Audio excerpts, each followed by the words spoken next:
tem em cima da terra, imagina embaixo, e a gente fica sem ter uma noção de como agirmos e como plantar na realidade o homem no campo. Nós temos praticamente municípios hoje urbanos, Sebastião. Tuparetama é uma cidade, é um município urbano. O povo praticamente mora na cidade. São 13% da população apenas que compõe o campo no nosso município. Itabira deve ser uma realidade também, igual a nossa.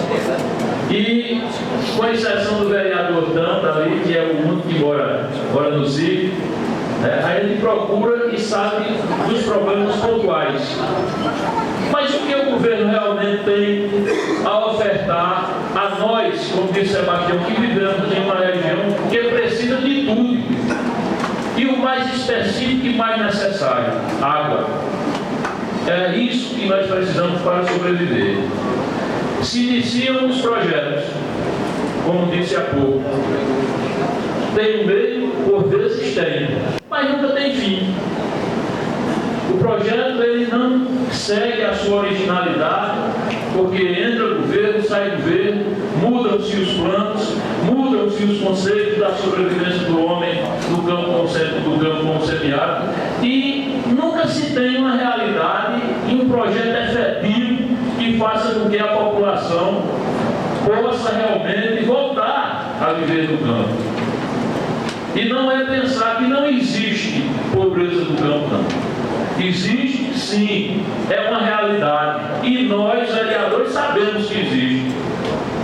Quantas e quantas vezes você encontra pessoas na zona rural passando necessidade, porque não tem como atribuir um projeto até de sobrevivência, hortifruti granjeiro de pequeno porte, mas que sobrevivam, como por exemplo, eu presenciei lá na Ponta da Serra, em Santa Rita, o pessoal que está vendendo coentro para o Recife, mas porque lá tem água,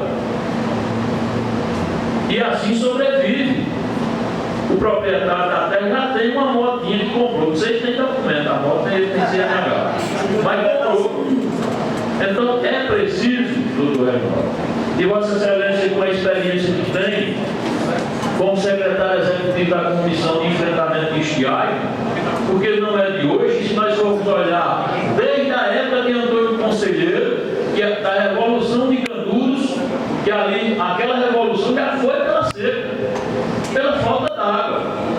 E tentaram, inclusive, esquecer a história com a construção da barragem, deixando submersos Canudos. Mas desde aquela época que se briga por uma solução. E os projetos existem. Projetos muitas vezes com recursos altíssimos. Mas quando a gente vai ver a conta desse projeto, ele muitas vezes não é aplicado como deveria ser aplicado. O dinheiro, por vezes, fica no meio do caminho. E a gente sabe da realidade. Nós temos hoje o problema da barragem de Gazeira, que deveria estar construída desde o ano 2000. E iniciou-se a sua construção em 1998 e, infelizmente, um juiz que deveria zelar pelo bem público, pelo recurso do povo, chamado Nicolau dos Santos Neto,